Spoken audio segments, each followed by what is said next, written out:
ang atong patukuran karon sumala sa gibasa sa ikaduhang Korinto 9:6-11 nagahisgot kini about generosity. Yeah, generosity is showing kindness to others. Ang pagpakita o kamaayo ngadto sa uban. Matod pa sa atong gibasa kanina, si Apostol Pablo ay pagpabugiro ko din ito pero after nagamit na rin, iyang gipasigarbo ang taga-Korinto ngadto sa mga taga-Macedonia. Nga ang mga taga-Korinto, mga manggihatagon, magpinabangon. So, nagpasidaan siya nga mupali ko sa Korinto.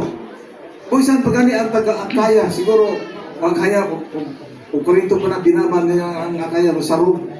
Nga Macedonia, tapos king-king. Ngayon ito nga, ipadala niya una dito kay basin niya o makalimot ang mga kaigsuon lang sa Korinto. Unya sa pag-adto niya dito, wala ay maandam. Wala sila kaandam. Amiguro siya, siguro stapod. Kano man, tungod kay nahinayak na sa sulti nga ang taga Korinto magpinabangon. Tungod ba, ipadala niya mga advance parte nito aron sa pagplastar tanan, aron na sa pag-abot o panaghiusa na atunay. Amen. Kuya, ang taga-universal, aron masayod ka mong dili taga-universal. Ang taga-universal, distrito, so adunay gitawag og bayanihan team. Kini bayanihan team, maunay magtabang sa mga simbahan na adunay mga repero nga walay sweldo. Kunya, kay na tungod man ko nga nagsugod na sila file kaya nag-extend sila. Akong gipangkuhit kining mga kauban akong pastor ug walay na malibad ang tanan akong gikuhit nanganhid diri aron sa pagpinising diha kay mao ni siya ang essence of generosity. Kay mayo mo tag generosity ang mo come up this no wala sapi kay yani kwarta na kwartahon ma pero tungod kay ang mga membro ang katong taga-universal nga dili makani kay layo baguban nagpadala sila og karta through GCash aron sa pagpamainit. Utang gihatod ako ka pastor ini. Si Pastor Iki nagpahatod nga og kinintos. May na lang to makatamang-tamang. O sa tinuod man niabot ning adlaw ang tanan plastado. Ang tanan plastado naman. Tungod kay ana ang pagtinabangay. Panaghiusa. Bisag ko'y sildo mo trabaho. Anak man na siya. Unya ang mga membro nagapaningkamot kay dako ni sila mga commitment ug matag-usa kanila kay di man ni maplastar ug wala sila mga financial nga mga commitment pero natagpo ang tanan ng mga tungod kay nagtinabangay sila. Amen. Ang mensahe po ni Apostol Pablo nga kung magtinabangay mo diha ang panalangin sa Dios igabubo wala nay sarang kabutangan unya. Amen. So mo na ang iyang kausa nga iyahang giingon tungod sa pagkamangihatagon ang kadagkaya na ihatag sa Dios mao'y mag-abli sa kasikasing sa mga magtutuo sa paghatag og mga pasalamat tungod sa grasya nga ilang ginawa. Amen. Ang tao mong sa palibot nga makakita sa mga gibuhat sa pagpasalamat makaingon ang mga tao sa palibot na ay gani ang tao nga adunay Dios kaya ang mga panalangin nagubugod o ang mga tao nga wala pa Dios makapasalamat kung apel na ito sa Jesus. Kaya, ngayon ang proverbio, 11:24. May mga tao walay pagpugong-pugong sa paghatag apan nag-anam silot kadato. Adunay naghikaw sa angay unta ilang ihatag apan nag-anam hinuon sila kakabos. Ang punto ni Apostol Pablo nga kung ang mga tao manggihatagon ang panalangin bubuo. Una nga, dili natupugdan ang panalangin kay samtang nagabuko ang panalangin kung dili hindi mo na i-release, ma-stagnan pa na siya. So, hatag din mo ng kanunay. Mabitaw nga, kung na lang ito ang logic, mo man ginagamit ng mga hihintro kanunay. Kada ba jitmatic ba? Kada buko, kada bomba ni mo sa jitmatic, agas gina, hindi na kang inyong gasket, hugog pa kayo, nagkabot ang tubig mo agas. Ing ana ang panalangin. Kaampo ka kanunay kapasalamat ka kanunay, kaagas kanunay po ng panalangin. Amen. Pero ngayon na nga, sige makukan po, Pastor, sige makukan po. Anong po panalangin? Tanawa daw ang gaskik sa imuhang jitmatik, basig pumaw, kay puros na nanahangin. Ang buti pasawot, tanawa ay mo kasing-kasing, o di ba kadalo? Amen. Kaya kung dalo ka sa pagsaw sa panalangin. Masaya ka rin, manimbata. Last yung mga kwarta, isang gatos na lang. Mato pa kastindahan, madusibahan. Magpasisilo ka 50-50, kaya yung 50 mo rin mong ihalap. Ano naman? Tungod sa kadalo, ya, nangayok ang datong butang, nagkamay, nanghatag ang datong butang. So, dili na to, usay mapasol, di na to mapasol ang Ginoo nga noti sa magugo sa mga panalangin, tungod na po sa atong pagkadalo. Amen. Usay di man nakabantayan na ba? Ikaduha, sa ako nang upat lang ni. Qualities of generous people. Ang qualities of generous people, pagkabot kalidad sa maghatag, gipahin sa tulo. Classified into 3. Letter A. Naman siguro 3. Okay. Cheerful and willing. Gini. Giving joyfully, not reluctant, preparing to do something, ready or eager. Andam nga o palipayon sa pagbuhat. Kanabang pag-ingon sa pastor nga mag-thanksgiving man pa. Nya, kamo ikaw brad sa may imo. Dili ako ko na pananalisin ko magayaro. Dili willing. Oh. Pero pag nga sige brad, isa ka baboy ako. Amen. O sige pastor, ako'y bahala sa bugas. Oh. Kanang mga panghatang nito mga bugas pastor, ako'y bahala na. Pila na ka pastor ako tagaan. Mo na cheerful, willing, andam nga muhatag. Dili mag-ukon-ukon. Ano man, kaya pag mag-ukon-ukon ka, na di ang kadalo. Pero kung dayag di mo isulti na, di ka na sa imong kasing-kasing. Amen. Parehara na sa among team sa bayanihan. Pag ingon na mo nga, muadto ka sa mapawa, kay magkuanta dito, walay balibad, larga, bisag ko isindo, walay bugas sa balay. Ngayon ka si Pastor Arnel Abot, namas Pastor Arnel, wala. Isa nga Pastor, bilin di ko sa Ginoo, agi ng Ginoo naman. Pagkika na ito, Pastor, wag din ipalay dito sa balay, no? Sa balay, no? Pero pag na ako, Pastor, na isa-isa kung isang ligid ka. Amen. Di ba na panalangin? Kaya bang ang anak kinasabog, hindi mahada, ganit palutong isa-isa. Dili mapasagad ang Diyos sa mga panginanan sa mga anak sa Diyos. Pasahay ko, duhaon mo kita. Sa English pa, ito ba ito? Maduha-duhaon na kasing-kasing. Ang bayanihan, pag-ingon gani, nga muadto ta dito sa binaba kay nagpayo sila sa extension. Kaya magpilising ka dito sa tanan pastor nga ako nakuhit na agyod tanan. So willing, andam.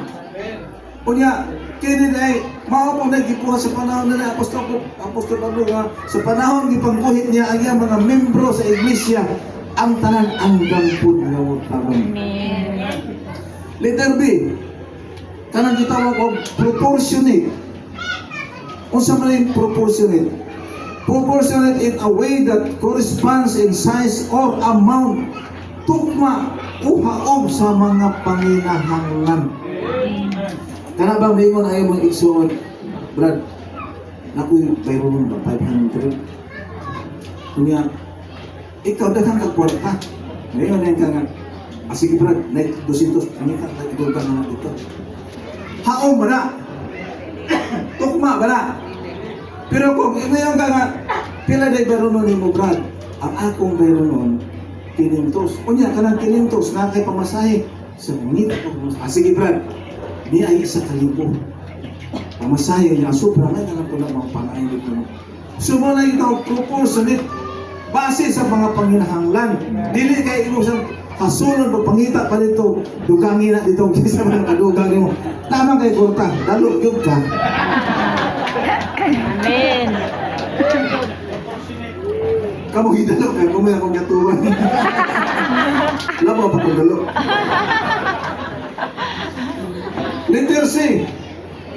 Sacrificial. Kung sa maning sacrificial, may nga na generosity, daghan man ng definition about any. Daghan dapat iskutan about generosity. Sacrificial. May nga so sparingly, you reap sparingly. So generously and generously, kung magsabot ka gamay, muani ka gamay. Kung magsabot ka dagko, muani ka dinagko. Mo na yung ipasabot. Mo na yung nga, ayaw si bagol mo sa Ginoo nga nihalag kay 50 mangayag kay sa kalibo. 50 ra yung gihalag dito kung si Manuel sa kalibo pangayo. Pag sure dia. Sakripisyal kanya ang pinaka-nice gyud ini ihimlog ng sakripisyal katong dikod sa Samaritan. Ang tao nga gitulis nga sa maron nga nagbubog, giagi-agian man sa mga tao. Pero pag agi sa Good Samaritan, iyang gihipos, gisakay siyang kabayo, gidala ngadto sa tabalay tambalangan, o giina na luto tambalin ni, o bubalik ko kay bayaran takan. Mao na ang sakripisyal. So kung pasabot ka, kung may sakripisyal, not only money matter, but personal. Attention. Kanang imuhang presensya. Kaya kung mayroon ka, circle willing mo lang ka. Kung mayroon ka purpose ulit, kakay mo lang ka, kwarta, money matters mo na. Pero kung mayroon sakripisyal, kwarta o ang imong panahon, imong gihatag. Ang mo di siya ang giyong the highest form of generosity. Kining sacrificial. Wala nga anong nasulat sa Biblia ang dugod si Martan. Eh, aron mo atong pasudugon dilitong mga kuripot. No? The highest form of generosity is attention. Attention, karon. Attention sa atong mga kaigsuunan. Kaya yung attention is the rarest, purest, and purest form of generosity because of empathy. And what is empathy means by? Empathy is ability to understand and share feeling of another. Kanabang ang imong kagalingon, imong gihatag ngadto sa kanang pagbati, gihatag nimo sa mga tawo nga nangihanglan. O imong gibutang imong kagalingon sa iyang kahintang, ug nipati ka og tuloy ug gitabang ka. Una nga kung matinabangon ta, ilubos-lubos na lang nato. Ayaw na na alang-alang ang imong pagtabang. Isa may na yung mga ginikanan pagkaroon mga tigulang. Nanay papa nagbuhay pa. Nanay mama nagbuhay pa. Wala yung mga bukod. Yan, ganito lang. Dito sa, ata sa isang exo. Dito sa busy kay ko. Huwag makatiman niyo. Makapuyo lang siguro sana. Ibalik na po ka dito na. Balik dito na. Busy kay ko. Asa man karon ang empathy niya. Di ganito kayo mong tamang sa itong pagbuling mong ginikanan o sa mga ubang tao na sa palibot na ito. Pero kung yatiman na ito atong ginikanan, tungod sa atong pag-igugma, diyan pagaya, di po kita lugi, hindi mo pag-ginakinahan o yung mga mahal. Ang kalipay sa Diyos na nagtangasin mo. Pero sa gala sa mga natawag na ito, ato kayo butang sa home for the agent, gastuhan lang ka dito. At timanong ka sa kapan to, kunya, ang sumay kipati sa inyong ginikanan. Kita mo na, nabong mga senior citizen dyan, wala na ko. Kung saan na pati-unin ninyo kung isalipay mo sa inyo nang ihatag mo dito sa home for the agent, ihatag mo dito sa Visayan Village, sila mo dito home for the agent. Sakit, oy, sakit na no? Malipay ba mo? Dili, Di mo pag-uol. malipay. Wala. Pait yun. Perting paitang. Imong kaugalingong anak, mo salikoy ni mo tungod kay busy siya sa buhay ko. Anong isulti na ko ni? Isulti na ko ni kinita ko ni sa kong kinabuhi. Sa buhi pa akong mamagpapa, nangandoy sila, nga muuli kong sigaboy, kaya taga sigaboy man ni. Nga kay busy ko sa trabaho kay supervisor mo stagnanan. May lang sa tulog ka bulan may lang makauli ko isa. Pero sa panahon din na makauli ko, grabe ang kalipay na ilang ibati. Karon na namatay na sila sa kamay akong ulion dito. Wala na. Karon pa ko nangandoy.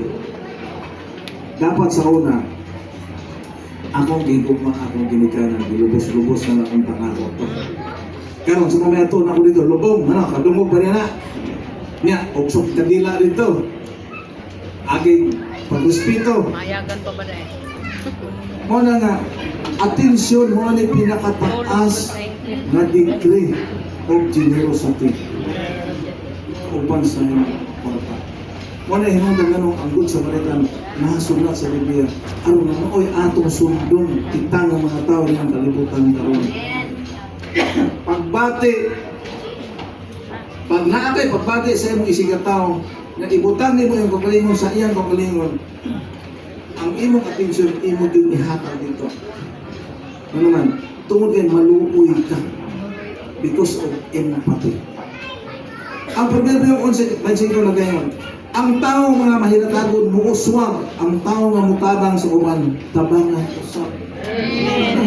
Sukutin, isa lang na sa mga. Ang Proverbio 22:9 sa naging din. Pag mahinatagon o paambita sa imong pagkaon ang mga kabus o panalangin ka tungod ni ini. Amen. Nakahatag mata sa ato bisita tao. Amen. Sa mga silingan nato nga naglisod, nakatabang mata. Kung wa kakatabang ato mga naglaw, pag ulit mo tabang-tabang po na tayo. Ikatalo, Oy. the blessings and impact of giving. Kapit na sana human. The blessing. Time check daw, pila na ako minuto. Wa pa mo pingis inyong lubot niya. The blessings and impact of giving. Ang panalangin nilugdangan sa pagkamangihatagon. Tungod kay ang tao manggihatagon, ang blessings naa kanunay. Amen. Naa kanunay. Dili na mawala. Amen. Muna, ang letter A na kayo Andre, unlocks God's provision. Ang buti pa sa buti ka, unlocks God's provision. God supplies all your needs and causes your needs to overflow. Amen. Muawas, ayaw pugni. Kaya kung imo na siyang pugman, ang nagpugong na ang imong kasing-kasing, ang imong pagkadalo. O ang Diyos magkasangkap sa tanan ninyong gikinahanglan, sumala sa naghingapin niyang bahandi diha kang Kristo Jesus. Amen. Dato ang Diyos. Dato ang atong Ginoo. Nagpindir mo sa to. O igabubo ang mga panalangin. Wala nga, dito i-unlock na dito. Sabot nga, ipalihok ang imong bukma. Ipabati niyo ang imong pagbati. Nagto sa mga naghinganglan. Letter B. Opens doors and fight battles. Saya dugay ko nakasabot din. Open doors and fight battles. Di ay kung nagmatinod anon ka. Ang Exodus 14:14 nagaingon din. Paghilom lamang kamo kay ang Ginoo maoy making-away alang kaninyo. Amen. Maoy making-away kaninyo. O sabihin sa kabanin, katingon laong, ako yung mapagtanong. Sabot mo ito, mga hindi mga nasa. Pasensya naman, kaya yung speaker lang sa mga. Tagantang mo ehemplo. Sa akong pagkatrabaho, ano, ato po na ako ihatag ang akong ehemplo sa ubang tao. Ako na lang kaugalingan ang ehemplo. Oh. Kung mabugiro siya, Apostol Pablo, labaw pa ko. Sa nagtrabaho pa ko, supervisor ko sa tagnanan, i-pirate ko ni Tisado, tungod kay nagka-problema siya sa Sigatoka. Sa pag-pirate ni Tisado sa kuha, ako sa ginan, tagay kong 3 ka bulan, then after 3 ka bulan, ako'y pangayoon sa iyo. So, sige. So, madalang istorya, sa nasulbad na akong problema sa Sigatoka, nagkuha na akong production ng taas. Kaya ilang production during that time, kada bulan, 28,000 boxes lang. Supposedly, ang ilang production nasa 60,000 boxes. Kaya kung mag-plansit at bahin sa saging, kinalan sa matag ikarya, matag tuwig, aduna kay 3,000 boxes, not less than 3,000. So sa 241 hectares, supposedly nasa 60,000 boxes. So nag-pirate ko month of March, April, May, pagka June, akong dito ko sa Davao, akong gina si Mr. Tisado. Sir, kuhaan ako ang 60,000 boxes. Unsay ihatag nimo sa mga tao. Ingon siya, anong ihatag mo kung nagsilbi mo ko nila? Hatag ko isis, hatag ko pag-ibig, hatag ko pinit. Lahi ang Prince benefits, lahi ang sildo, o lahi ang gratis. Pahinungod sa mga kahago sa tao. Ingon siya, ikaw, 1,000 pwede na, okay na 1,000 sir. So muna nitawo sa Patkor, sa ako pa manager, 1,000. Di ko na ko isulod sa ilang itiin, prendado mo itiin. Kasi yun na mo yata. Iko sir, sulod bulan, kuha na akong 70,000 boxes. So, ni additional of 10,000 taxis sa sulod bulan sa month of July. Isa nga, tinuod ka, ikaw tinuod siya. Nga kung ang tao di ay imong atinganon pinagi sa paghatag sa mga butang nga makayo kaniya, ang Diyos mo panalipod. Amen. Maunay mo diskarte sa imong mga problema. Imbes atakihon og sigatuka, dili na matang sigatuka man. Dili na tungod sa akong balidag, dili tungod sa abilidad sa Diyos na mo nagtugong nga dili sa Amen. The Lord. permanente. Mauna siya. Padayon na. Gani po, bago kong padayon,